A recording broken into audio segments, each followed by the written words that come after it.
Shalom, kita bersama lagi dalam program kesayangan kita yang selalu dinanti-nantikan. Kenapa saya katakan saudara-saudara dinanti-nantikan? Seringkali kalau karena kesibukan tertentu saya tidak melakukan rekaman dan ada telepon-telepon yang masuk bertanya, apakah tidak ada renungan hari ini?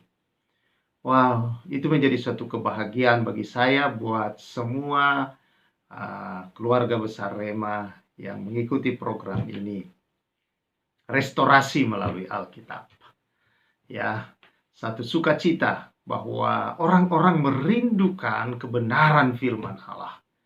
Firman Allah itulah yang mengubah hidup kita, saudara. Firman Allah satu-satunya yang bisa membaharui seluruh kehidupan kita. Dia hidup, dia berkuasa, saudara-saudara, untuk mengubah hidup. Bagaimanapun hancur buruknya dan rusaknya hidup seseorang, kalau dia mengalami kebenaran firman Allah, maka dia bisa dimerdekakan. Haleluya, haleluya. Kali ini kita masuk di dalam Mazmur 128. Berkat atas rumah tangga. Nyanyian ziarah. Berbahagialah setiap orang yang takut akan Tuhan, yang hidup menurut jalan yang ditunjukkannya. Apabila engkau memakan hasil jerih payah tanganmu, berbahagialah engkau dan baiklah keadaanmu. Istrimu akan menjadi seperti pohon anggur yang subur di dalam rumahmu. Anak-anakmu seperti tunas pohon zaitun sekeliling mejamu. Sesungguhnya demikianlah akan diberkati orang laki-laki yang takut akan Tuhan. Kiranya Tuhan memberkati engkau dari Sion, supaya engkau melihat kebahagiaan Yerusalem seumur hidupmu, dan melihat anak-anak dari anak-anakmu. Damai sejahtera atas Israel. Saudara-saudara keluarga besar Rema yang saya kasihi di dalam Tuhan Yesus Kristus. Kalau kemarin Mazmur 127 mengajar kepada kita bahwa berkat Tuhan di dalam rumah tangga itu hanya bisa terjadi berkat, kebahagiaan, sukacita, damai kalau menjadikan Tuhan satu-satunya sebagai yang disembah, yang dimuliakan, dan yang diikuti kebenaran-kebenarannya. Dalam Mazmur 128, saudara-saudara, dikatakan di sana bahwa kebahagiaan itu adalah karena takut akan Tuhan. Setiap orang dalam rumah tangga, kalau mengalami takut akan Tuhan, hormat, memuliakan Tuhan, artinya menyembah Allah di segala bidang hidupnya, kebenaran-kebenaran Allah menjadi saudara-saudara pedoman di dalam mengerjakan segala hal, maka saudara, kebahagiaan ada di sana. Kalau setiap orang di dalam rumah tangga takut akan Tuhan, melakukan bagian mereka sesuai kebenaran firman Tuhan, di sanalah kebahagiaan itu hadir, saudara-saudara. Nah, itulah yang dikatakan di dalam ayat yang pertama. Kalau mereka memakan hasil jerih payah mereka, artinya seberapa yang mereka dapatkan di dalam bekerja, kalau itu dalam kebenaran firman Allah, mereka menikmati keadaan mereka baik, mereka sehat, mereka kuat, mereka bersuka cita, mereka berbahagia, mereka hidup dalam harmonisasi yang indah, saudara-saudara. Dia katakan tentang istrinya, dia katakan tentang anak-anaknya, itu berjalan dan tumbuh menjadi menyenangkan, menjadi sesuai dengan yang diharapkan. Tetapi kemudian dia menekankan di sana ayat yang keempat. Sesungguhnya demikianlah akan diberkati orang laki-laki yang takut akan Tuhan. Namun saudara, ternyata kebahagiaan dari keseluruhan rumah tangga itu memang harus dimulai dari kepala. Kepala haruslah yang menentukan seluruh keberadaan tubuh. Istri dikatakan sebagai tiang, itu leher. Dan anak-anaklah anggota tubuh itu, saudara-saudara. Sang kepala menentukan segala sesuatunya. Kepalalah, saudara-saudara, sumber dari segala kebahagiaan, sukacita, damai. Kepala yang menciptakan suasana bahagia, suasana di dalam rumah itu, dalam keluarga itu, bahwa mereka bersukacita, mereka berbahagia, dan menikmati. Bukan masalah dia banyak, dia besar yang didapatkan, tetapi menikmati. Karena mereka ada rasa syukur, mereka ada hubungan yang baik, mereka ada sukacita di dalam hubungan damai yang penuh, sehingga apapun yang ada mereka merasakan bahwa semua itu cukup dan mereka berbahagia dan bersukacita. Apabila suami atau pria, laki-laki, saudara-saudara, berfungsi sebagaimana seharusnya, maka saudara yang saya kasihi, kebahagiaan rumah tangga itu menjadi sebuah hal yang bukan hanya omongan, tetapi menjadi bisa dinikmati dan dirasakan bersama-sama dalam keluarga. Nah, tanggung jawab yang seharusnya menjadi bagian dari seorang pemimpin dalam rumah tangga, dia adalah imam. Nah, banyak orang, saudara-saudara, mempercayakan, banyak pria atau banyak para suami-suami mempercayakan pendidikan anak, mempercayakan, saudara, kerohanian anak itu kepada istri. Dan itulah, saudara-saudara, mengapa tidak bisa menuai satu hal yang baik dan benar. Karena pemimpin itulah teladannya. Pemimpinlah yang memberi arahan.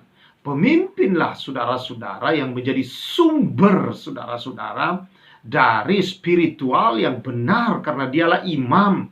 Artinya dialah perantara. Imam dalam Alkitab, dalam Perjanjian Lama, dialah pelayan, dialah teladan, dialah perantara antara Allah dan manusia. Itulah arti imam. Berarti pengenalan Allah di dalam rumah tangga, saudara, bukan datang dari siapa-siapa, tetapi pengenalan Allah dalam rumah tangga harus datang dari kepala, pemimpin.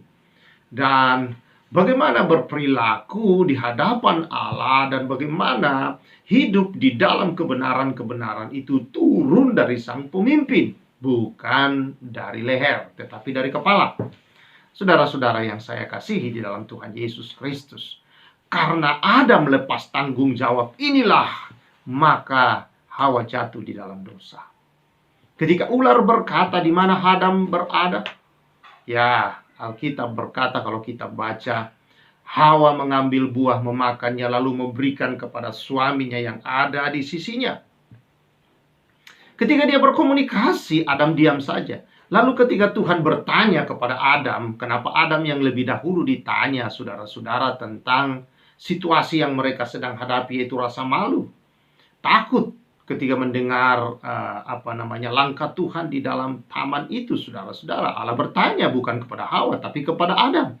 Karena dialah pemimpin, kepada dialah firman itu diberikan, supaya tidak makan buah yang ada di tengah. Karena pada waktu mereka makan, mereka akan mati.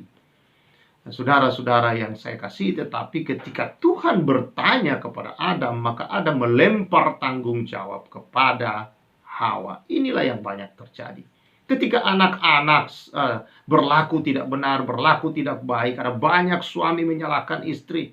Kamu mendidik anak ayah di rumah tidak bisa. Gitu aja ndak tahu. Coba saudara-saudara, ambillah waktu selama 1 minggu, hai para suami. Bebaskan istrimu 1 minggu, kau urus anak dan rumah itu selama 1 minggu penuh. Saya yakin saudara-saudara akan penuh dengan emosi, main pukul, main hajar terhadap anak, dan kata-kata kasar akan keluar melihat semuanya. Saudara-saudara yang saya kasih, dalam tidak mudah melakukan hal itu.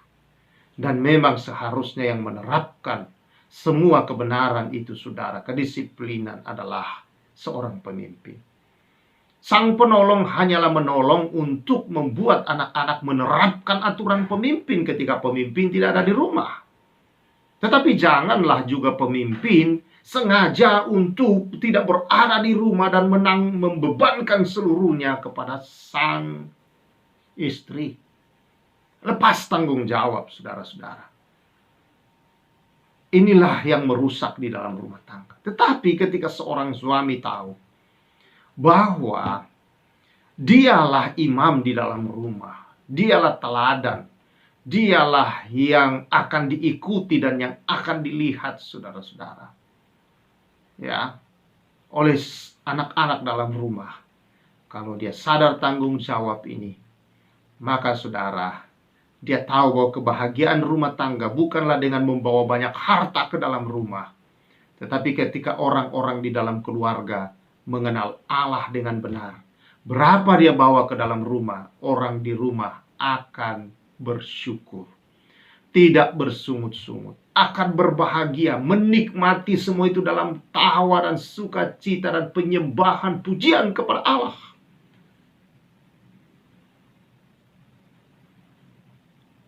Itulah kata, makanya dikatakan di sini, demikianlah akan diberkati orang laki-laki yang takut akan Tuhan.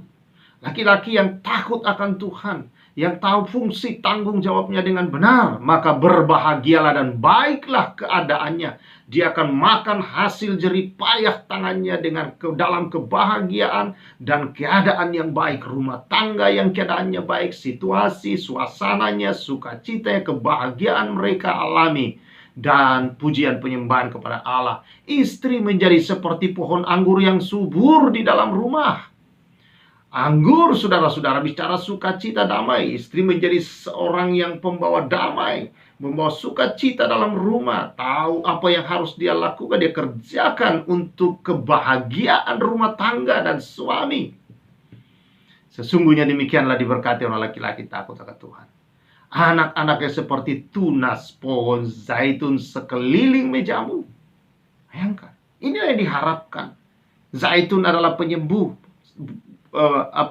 Daunnya, buahnya, saudara, dipakai untuk menyembuhkan penyakit-penyakit, menjadi minyak, dipakai menjadi minyak urapan, saudara. Bagian dari minyak urapan ketika membuat minyak urapan dalam perjanjian lama, salah satu bahan yang digunakan dalam zaitun, minyak zaitun. Ini minyak yang sehat, minyak yang memberi kesembuhan, minyak sukacita. Jadi anak-anak menjadi pembawa sukacita, kedamaian, bukan menjengkelkan, bukan membuat marah-marah, bukan membuat ngamuk-ngamuk. Saudara-saudara yang saya kasihi di dalam Tuhan Yesus Kristus. Karena itu, hai para suami, jangan hanya menjadi seorang laki-laki. Laki-laki dalam hal ini, saudara, adalah karena kelahiran, karena jenis kelamin. Tetapi jadilah pria. Pria adalah bicara tentang sikap dan tanggung jawab di hadapan Allah dan sesama. Keputusan-keputusan dan tindakan yang dia buat menunjukkan dia pria atau tidak. Pria bukanlah otot, saudara-saudara. Pria bukanlah, saudara-saudara, kekuatan bicara secara otot, tidak. Seperti Rambo, Sylvester Stallone, atau para pria-pria menunjukkan kekuatan otot. Wow, justru itu mengerikan bagi para wanita. Tetapi pria, saudara, dia bicara tentang bagaimana dia berfungsi sesuai dengan kebenaran firman Allah. Dan ini yang akan membawa suasana surga, kebahagiaan di tengah kehidupan keluarga. Puji Tuhan, saudara. Karena itu, saudara-saudara, Tuhan berkata di sini, kiranya Tuhan memberkati engkau dari Sion, supaya engkau melihat kebahagiaan Yerusalem seumur hidupmu, dan melihat anak-anak dari anak-anakmu, dan damai sejahtera atas Israel. Selain keluarga dalam arti secara kecil, yaitu keluarga kita, saudara-saudara, dia bicara keluarga, itu gereja.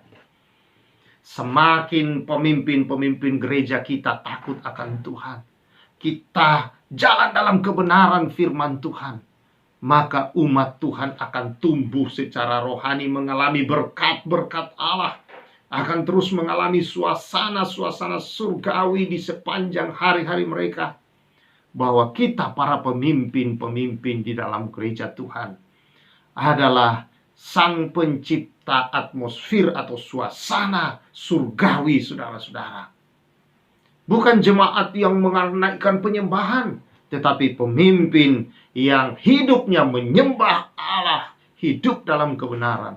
Inilah, saudara, akan membawa satu suasana kedamaian, sukacita, keadaan yang baik, sehat-sehat, saudara-saudara. Itu secara global lebih besar akan keluarga dalam arti gereja. Demikian juga keluarga dalam arti organisasi, saudara-saudara, sebuah pemerintahan, baik pemerintahan RT, RW, maupun pemerintahan sebuah bangsa dalam global yang lebih besar. Saudara-saudara, para pemimpinlah orang yang menjadi teladan, orang yang menciptakan suasana, yang menentukan sebuah kemakmuran, kebahagiaan, dan sukacita dalam sebuah negara. Contoh, kita lihat saat-saat ini, pemimpinlah atau presiden kalau di dalam negara kita Indonesia, yang menentukan saudara-saudara keberadaan bangsa ini. Apakah persatuan terjalin? Apakah itu saudara ekonomi baik?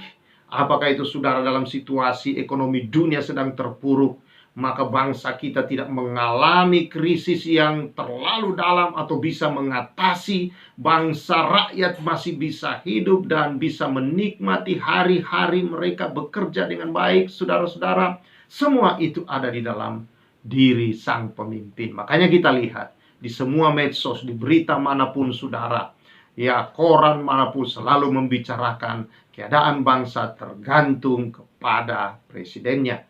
Presidenlah yang selalu disoroti. Kalau ada hal kecil sekalipun di bangsa ini, selalu presiden yang disoroti. Karena memang itulah saudara, pemimpinnya, kepalanya menentukan sekali.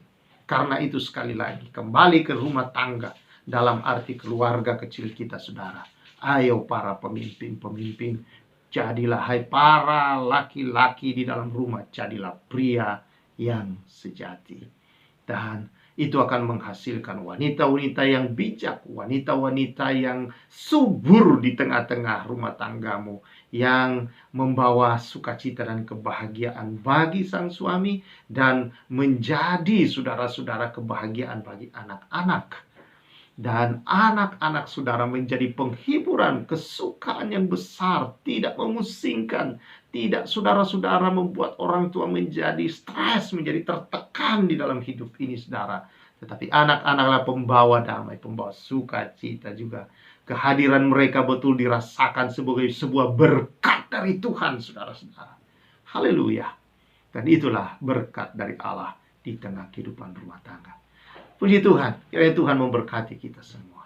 Dan biarlah keluarga besar Rema dimanapun saudara berada, hiduplah senantiasa dalam kebenaran firman Allah. Berfungsilah sesuai dengan panggilan Allah di dalam rumah tangga, sesuai kebenaran firman Allah. Tuhan memberkati kita semua.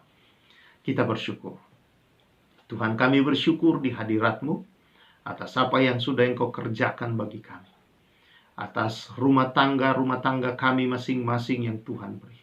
Biarlah Tuhan kami para suami boleh bertobat di hadirat Tuhan. Dan kami sungguh Tuhan boleh menyelidiki firman-Mu, untuk kami hidup dalam kebenaran. Dan membawa ya Tuhan Yesus kebenaran dalam rumah tangga. Kami berfungsi sebagaimana seharusnya, supaya iblis tidak punya tempat menggoda istri dan anak-anak kami ya Tuhan. Seringkali banyak istri yang menyeleweng. Seringkali banyak anak-anak yang tertarik kepada duniawi ya Tuhan. Kepada narkoba, seks bebas, dan pergaulan yang tidak baik Tuhan. Semua karena kepala di atas yang tidak memberikan tanggung jawab dengan benar ya Tuhan. Ampuni kami para pemimpin. Hamba di sini sebagai pemimpin baik dalam rumah maupun dalam gereja. Mengampuni kami Tuhan. Dan biarlah Tuhan oleh kasih karunia-Mu kami boleh bangkit Tuhan, kami boleh ya Tuhan berfungsi sebagaimana seharusnya dalam memimpin rumah tangga kami dan dalam gereja-Mu. Terima kasih Tuhan. Kami bersyukur atas semua ini. Kau memberkati rumah tangga, para istri-istri dan anak-anak Tuhan. Diberkati oleh Tuhan. Para suami dimampukan oleh Allah untuk dapat melakukan fungsinya. Biarlah para suami datang mengenal Engkau Tuhan. Bahwa tanpa Tuhan, maka semua akan berakhir pada kesia-siaan. Terima kasih Tuhan. Kami serahkan hidup sepanjang hari-hari ke depan. Dalam nama Tuhan Yesus kami yakin 2021 ini Tuhan. Ada pemulihan-pemulihan dalam keluarga-keluarga. Diberkati rumah tangga daripada Tuhan Yesus Kristus. Dalam nama Yesus. Amin. Puji Tuhan saudara-saudara. Terus berfungsilah sebagaimana panggilan Tuhan bagi setiap pribadi. Tuhan memberkati kita. Saya Pastor Samuel mengucapkan salam restorasi.